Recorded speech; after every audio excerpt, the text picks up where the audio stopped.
Би эхлээд бол сонгогчдынхаа талаар нэлээд эргэлзээтэй зарим зүйлийг хараад их тийм харамсах ийм байдалтай байсан л та. Жишээ нь бол энэ тэнд болж исэн өмнөх одоо нөхөн сонгуулиудыг харахад бол ерөөсөө мөнгө тараагаал сонгуул хийж байгаа байдлаар харагдсан. Тэрэн дээр нь манай сонгогчид зүгээр л ингээл битүү очролцсон байгаа л харагдсан. Ийм зүйлүүд харагдаад би ер нь энэ хүмүүс маань бол одоо зарим нэг сонгогчид ер нь бүгд биш л дээ мэдээч хэрэг сонгогчид бүгдээрээ хийжээ шүү дээ. Ер нь бас тодорхой хэсэг нь бол саналаа худалдаж байгаа юм болов. Гэхдээ тэр саналаа худалдаж байгаа хэсэг нь шийдвэрлэх үүрэгтэй. Асуудлыг шийдэх гол хэсэг нь байгаад идэг юм болов гэж бодож их эмзэглэж байсан. Харин сая тойргоороо яваад үзсэн чинь би их урамарсан. Яг хүмүүс бол өстэй. Яг үнэндээ бол ерөөсөө л ингэж байна. Яг мэдээж хэрэг мөнгө тараавал очиад авч л байна л да. Гэхдээ тэгээд энэ бол хүний зам ясны зөм бэлэг юм шүү дээ.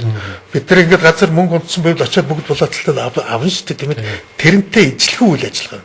Тэрийг бол бид нар нэг их хөндрүүлж их тийм энэ юу болчих гэж бодох хэрэггүй юм байна. Надад тэгж ойлгогдлоо. Хүмүүс бол ерөөсөө тэрийг сонирхгүй байна.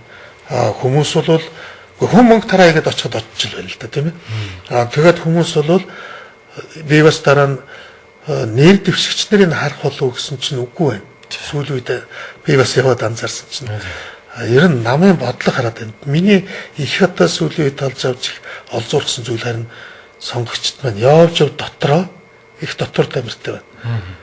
Ер нь энэ нам ямар бодлого дэвшүүлж байгаа юм бэ гэж. Өөрөөр хэлбэл хүмүүс ажлын байртай болох, ажилтайг нь амьдрал сайн болох намыг сонгох ийм л санааг дотор агуулсан байгаа надад харагдсан. Энэ бол надад бол маш их тийм одоо их тайвшрах, уучлах ийм байдлыг бий болголоо л да. Энд бол их таатай байна л гэж хэлмээр байна. Яг хоо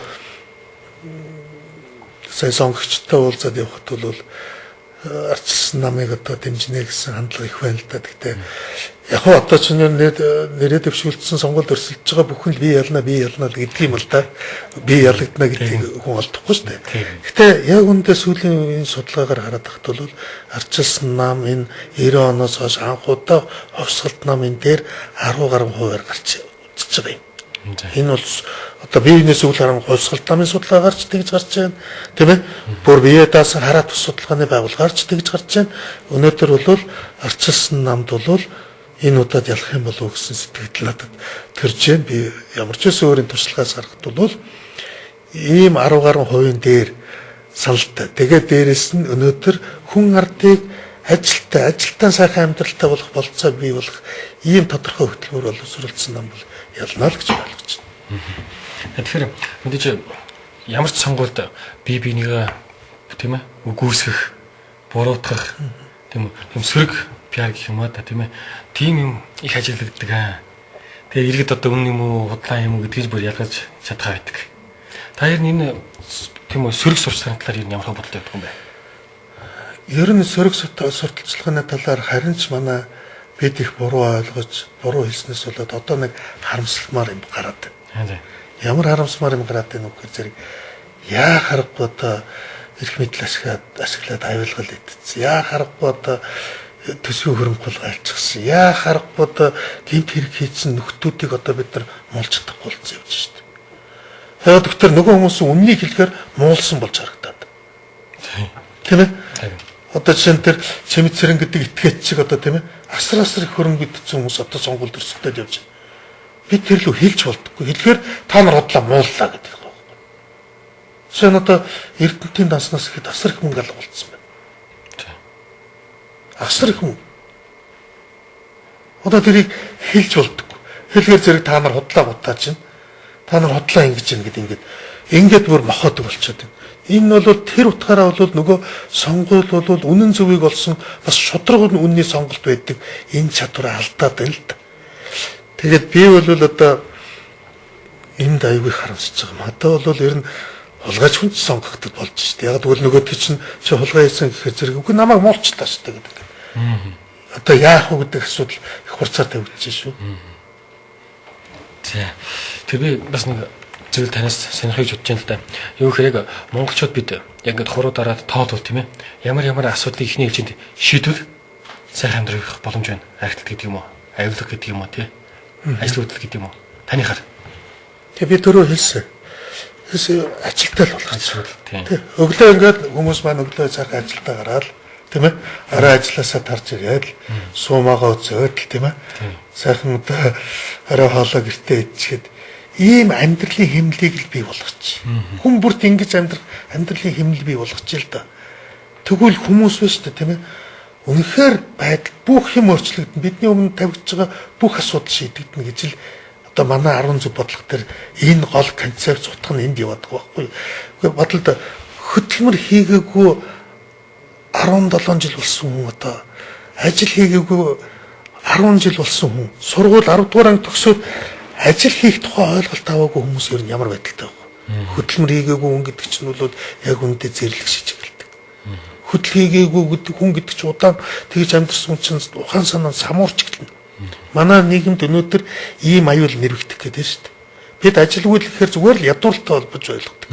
Өнөөдөр шинэ хүмүүсийн оюуны одоо чадах хунж байгаа явдал чинь хөдөлмөр хийгээгүйс болоод байна шүү дээ.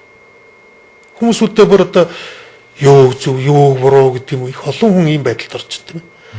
Яг тэгвэл ажил хийхгүй. Тэгээд л одоо ажил хийхгүй болохоор хэдүүлээ нийлж ганцгалж яж архиугаад л тийм ээ. Тэгэл димитинээс сэлгүүцэл. Тэгэл яах вэ гэл ингээл дээшээ санаасаа тавьж байгаа хүн гэдэг чинь аимшигтай. Тийм аав ээжийг хараад өсөж байгаа хүүхд гэдэг чинь бүр аюултай шүү дээ. Тэгэхээр зэрэг би нэг л зүйлийг хэлээ. Бид ажилтал бол. Энэ бусад орнууд яг сайхан амьдрах тийм ээ. Яг тэгвэл бүх хүн ажилтаа байна. Ажилтаа учраас бидний оюун санаа ч ирүүл байна. Энд л хэргийн учир байгаа. Бид бол харамсалтай нь одоо нэг ялангуяа хөдөө орон нутагт тийм ээ. Хөдөө орон нутагт бол ажилгүйдэл бол хэрэгсэлтэрчээд байгаа л хэрэг учир шүү дээ. Одоо шинэ үнэхээр хөдөө орон нутагт бол хүүхдүүд аав ээжигээ ажилтаа байхыг хармаар. Эмээ өвөө нь одоо хүүхдүүдтэй нэр ажилтаа байхыг хармаар. Би нэг удаа санжаа нэг замын одоо энэ заслын ажил дээр нэг сумын хэсэг залуучууд очиж ажилласан. Тэгээд тэр залуучууд ажилласаа бууж ирчихэд гэртээ их нэр хүндтэй болж जैन тийм ээ. Цалинтай ажилтаа болцсон тийм ээ. Гэрт нь нэрсэн чинь ихнэр нь сайхан ингээд гурилтаа шил хийгээд тавьчихсан тийм ээ. Нөгөөдгий чийдээ тэгээд нилээ ядарсан. Нам унтчихна гэж байгаа. Нөгөө ажилгүй байхдаа унтч чаддаггүй. Одоо бүр сүлдээ одоо ингээд нэг хачин элдвс юм бодож ивдэд унтч чаддаггүйсэн.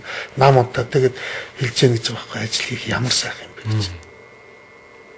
Манай нэг мөрүүлжлэхэд одоо зүгээр л залуучуудтай ажилтаа болгоч. Хүмүүс ажилтаа болгоч. Энэ л байна асуудал. Тэгээд манай 10 зүг бодлогын тэр бүх бодлого явж байгаа зангилаан тэр л юм. За тийм байж. Тэр гишүүний битгарын өнөөдөр ярьсан тухайд ерөөдөө өндөрлөлт тийш хандлаа л да. Тэгээд сүүлийн хормыг танд үдээ бас эргэж сонгогчтой хандаж бас хэлэх үг байгаа бах тийм ээ. Энэ удаад бол маш хариуцлагатай сонголт болно. Энэ удаагийн сонголт бол өмнөх сонгуулийг бодох юм бол бид эдийн засгийн өндөрлгүүдийг харийн улсуудад алдах уу? Үүнийгээ дагаад тусгаар тогтнол алдах уу гэдэг ийм сонголт болох юм аа гэдгийг хэлмээр байна. Тийм учраас тусгаар улсынхаа төлөө сонголт хийх ёстой.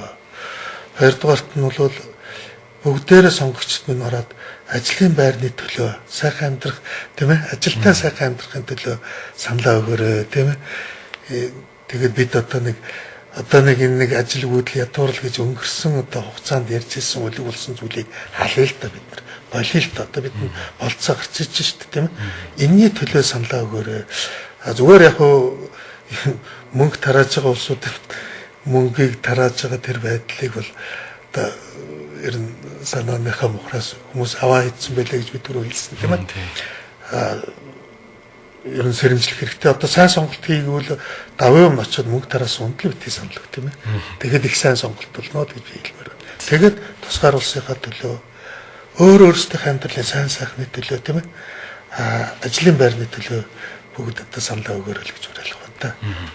За баярлалаа. Бидний урилгыг хүлээн авч хүрэлцэн ирсэн танд баярлалаа гэж хэлээ. Тэгээд сонгуульд ажиллаж байгаа амжилт хүсье.